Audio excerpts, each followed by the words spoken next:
నమస్తే welcome to our channel. Tirumala Tirupati లడ్డూలో కల్తీ జరిగింది అంటూ కూటమి ప్రభుత్వం తనపై దుర్బుద్ధితో కొన్ని వ్యాఖ్యలు చేసిందని, అందుకుగాను నేను తిరుమల వెళ్లి స్వామివారిని దర్శించుకుంటాను 28వ తారీఖు అని చెప్పి కూడా జగన్మోహన్ రెడ్డి గారు చెప్పిన విషయం అందరికీ తెలిసిందే. ఆ తర్వాత ఈ ప్రకటన అనంతరం జగన్మోహన్ రెడ్డి ఇవ్వబోయే డిక్లరేషన్ అంశంపై పెద్ద దుమారమే రేగింది. మరి ఆయన ఎప్పుడు వెళ్తారు అని వెయిట్ చేస్తున్న టైంలో సడన్గా ఆయన పర్యటనను విరమించుకుంటున్నట్టయితే ప్రకటించారు. మరి దీని తర్వాత ఆయన ప్రెస్ మీడియా పెట్టి కొన్ని సంచలన వ్యాఖ్యలు అయితే చేశారు. మరి జగన్మోహన్ రెడ్డి గారు ఏం మాట్లాడారు, మరి ఆయన మతం గురించి కూడా ప్రశ్నలు తలెత్తుతున్న వేళ దాని గురించి కూడా కొన్ని వ్యాఖ్యలు అయితే ఆయన చేయడం జరిగింది. ఓవరాల్గా మరి జగన్మోహన్ రెడ్డి పర్యటన రద్దు వెనుక ఉన్న కారణాలు ఏంటి, ఇవన్నీ తెలుసుకునే ప్రయత్నం చేద్దాం. మనతో ఉన్నారు senior political journalist Lalit Kumar గారు. నమస్కారం సార్. నమస్తే సార్, జగన్మోహన్ రెడ్డి గారు తిరుమల పర్యటనను రద్దు చేసుకున్నారు ఈరోజు. సో మనం చూస్తూనే ఉన్నాం కదా, 2-3 రోజుల నుంచి ఆయన డిక్లరేషన్ అంశంపై పెద్ద దుమారమే రేగింది.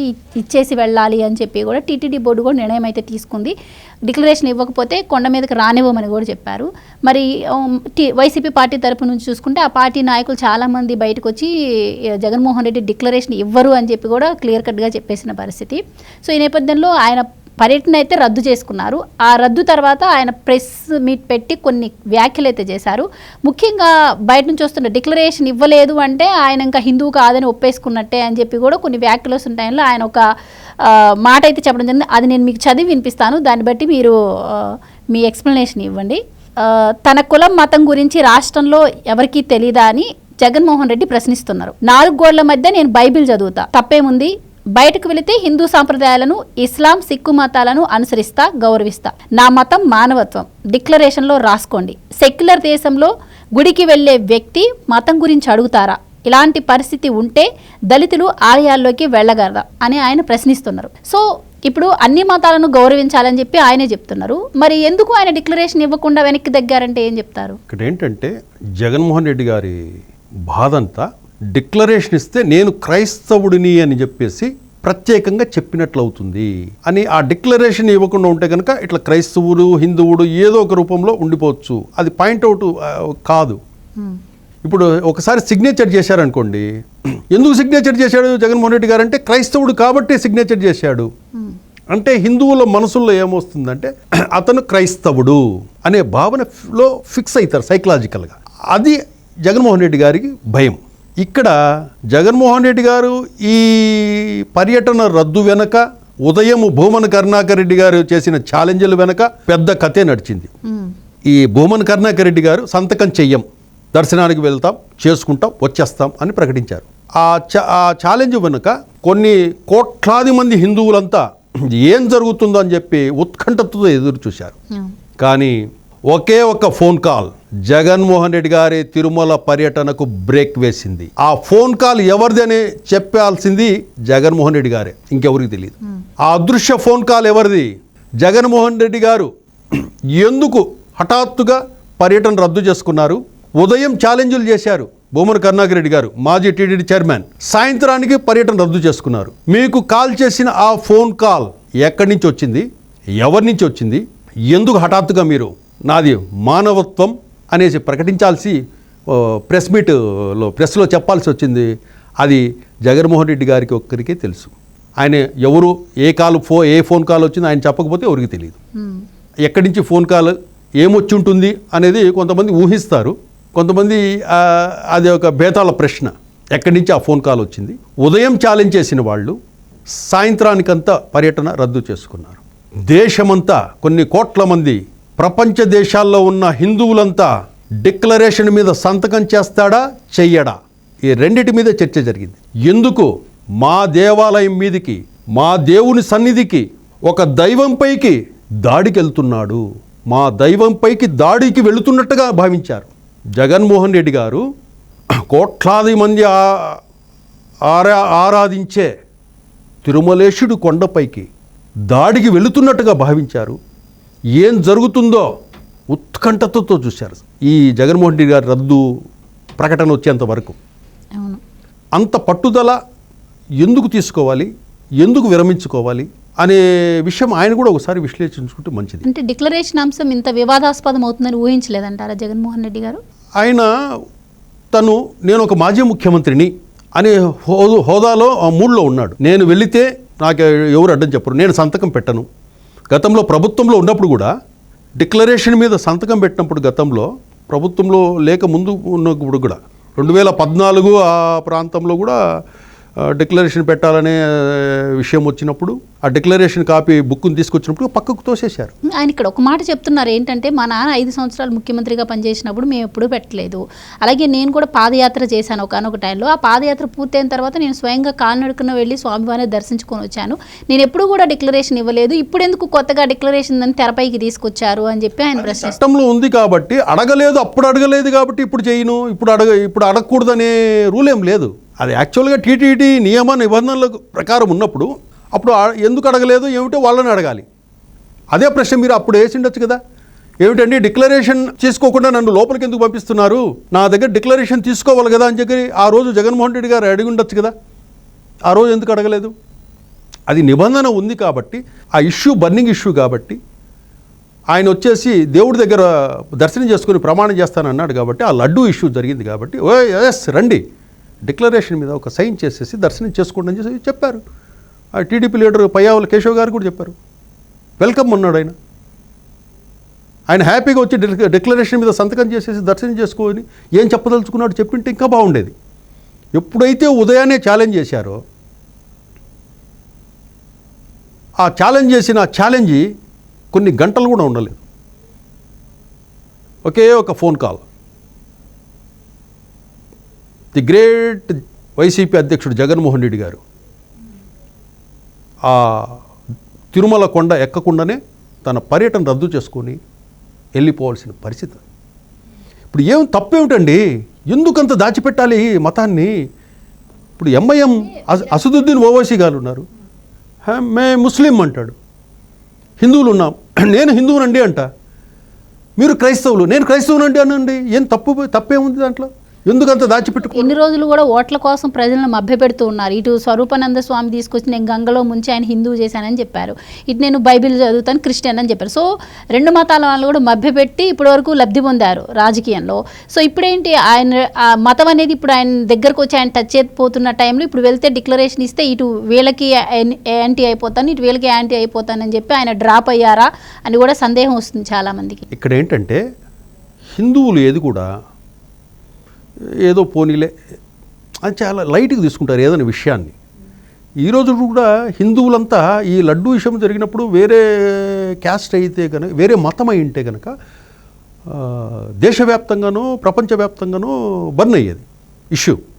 ఇక్కడ హిందువులు కాబట్టి దానికి ఎక్కువగా రియాక్ట్గా ఏదో తప్పు జరిగింది లైట్గా తీసుకుంటారు. ఇక్కడ ఏమంటే క్రిస్టియానిటీలో ఎలా ఉంటుందంటే దాంట్లో కరుడుగట్టిన క్రైస్తవులు ఉంటారు.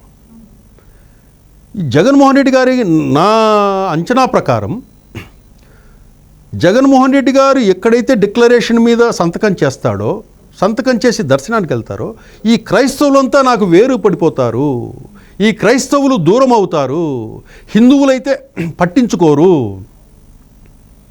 క్రైస్తవులు దూరం అవుతారనే ఉద్దేశంతో నా దాంట్లో అది జగన్మోహన్ రెడ్డి గారికి అది ఫిక్స్డ్ ఓట్ బ్యాంక్. క్రైస్తవుల్లో కూడా కొద్దిమంది కరుడు కట్టిన క్రైస్తవ మతాన్ని స్వీకరించిన వాళ్ళు ఉంటారు. అది వాళ్ళ ఇష్టం, వాళ్ళ ధర్మం, వాళ్ళ పని వాళ్ళది. ఆ ఓట్ బ్యాంకు నాకు సపోర్ట్ చేయదు. హిందువులైతే కనుక చాలా లైట్ తీసేసుకుంటారు.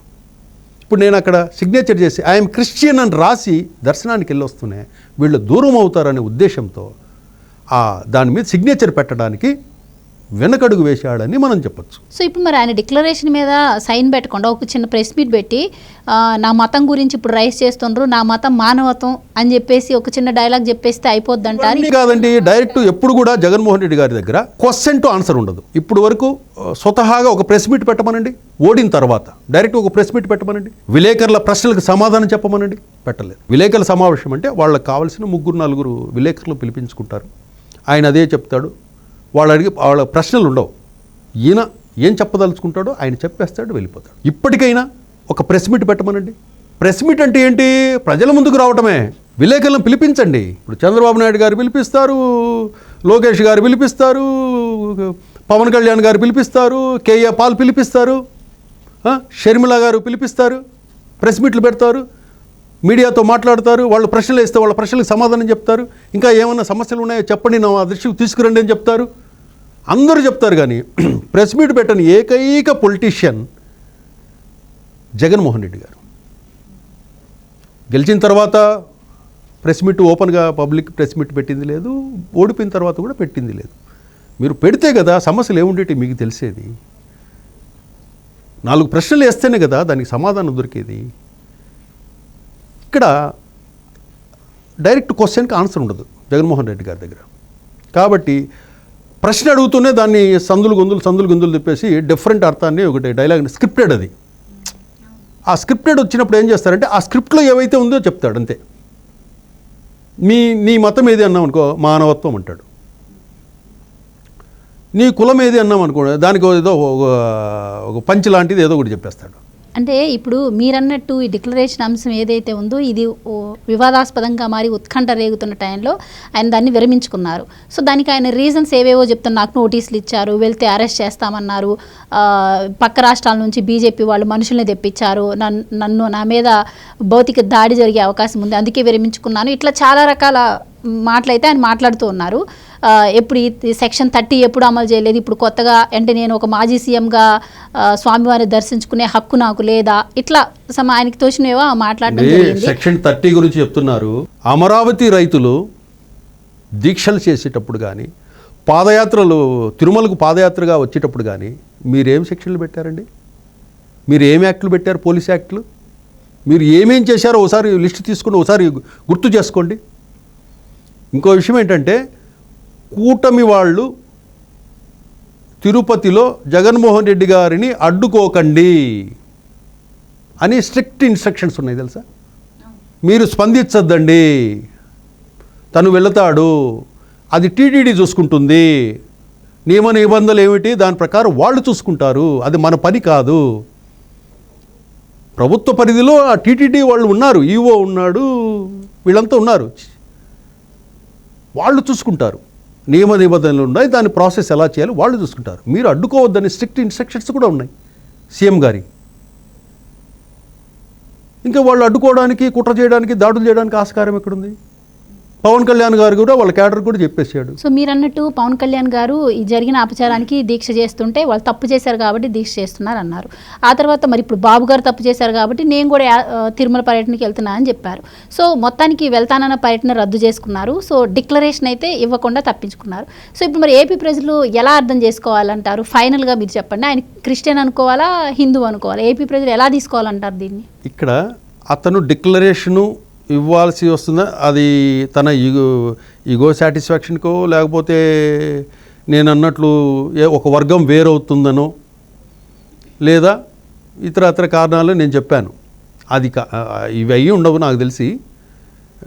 నేను చెప్పినది ఏదైతే ఉందో ఫోన్ కాలే, ఆ ఫోన్ కాల్తోనే అతను ఆగిపోయాడు. ఇంకా మీరు దాన్ని ఎవరు చేసి ఉంటారనేది మీరు అర్థం చేసుకోవచ్చు. ఇక్కడ అతను ఈ పవన్ కళ్యాణ్ గారు దీక్ష పవన్ కళ్యాణ్ గారు ఒక్కరే కాదండి చేయాల్సిన అవసరం, మనమందరం కూడా చేయొచ్చు. ఎందుకంటే ఆ పాపంలో భాగం మాకు ఉంది.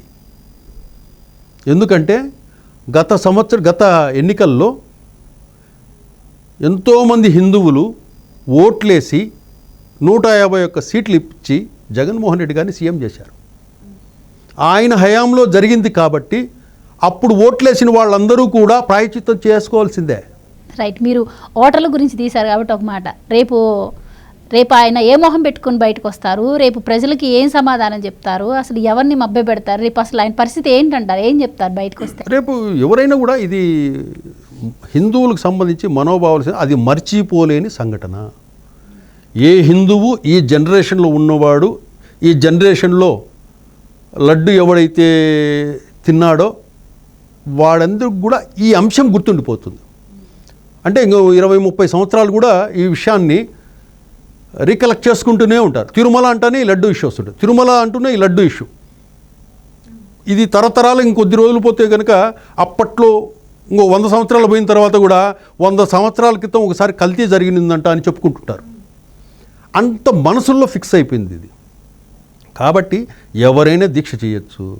అంటే మనకు తెలిసి కల్తీ జరిగింది అనే ఒక మనిషిగా, ఒక భక్తుడిగా తప్పు చేశామనే భావన ప్రతి ఒక్కరికి ఉంటుంది. వెంకటేశ్వర స్వామిని ఎవరైతే దర్శించుకుంటారో వాళ్ళందరికీ అరే తప్పు చేసే పాపము, దేవుడికి ఇట్లా కల్తీ చేసిన లడ్డు నైవేద్యంగా పెట్టి అది మనము తిని ఆయనకు పెట్టి అనే ఫీలింగ్ ఉన్నప్పుడు ఏమైందంటే స్వామి క్షమించండి స్వామి అని. నార్త్ ఇండియా వాళ్ళు సారీ బాలాజీ అని ట్యాగ్ లైన్స్ పెట్టారు. మమ్మల్ని క్షమించు అని పవన్ కళ్యాణ్ గారు కూడా మమ్మల్ని క్షమించు గోవిందా అన్నాడు, మమ్మల్ని మన్నించు గోవిందా. అంటే మా కమ్యూనిటీ వాళ్ళు చేశారు, అంటే మా మనుషులు చేసిన తప్పిది. నేను మనుషుల్లో ఒకడిని, ఆంధ్రప్రదేశ్ మనుషుల్లో ఒకడిని, తెలుగు వాళ్ళలో నేను ఒకడిని. మా మనుషులు చేశారు ఈ తప్పు, నీ ప్రసాదం కల్తీ అయ్యింది, మా మనుషులు చేసిన తప్పుకు మమ్మల్ని క్షమించు గోవిందా అని చెప్పేసి ప్రతి ఒక్కరు కూడా అడగాల్సిన అవసరం ఉంది, వేడుకోవాల్సిన అవసరం ఉంది. పవన్ కళ్యాణ్ గారు అదే చేశారు, మమ్మల్ని మన్నించని చెప్పి దీక్ష చేస్తున్నాడు ఆయన, ఒక మనిషిగా, ఒక హిందువుగా. అంతే, దీంట్లో ప్రత్యేకం లేదు. మీరు చేయొచ్చు, నేనే చేయొచ్చు. Right sir, thank you so much. Thank you.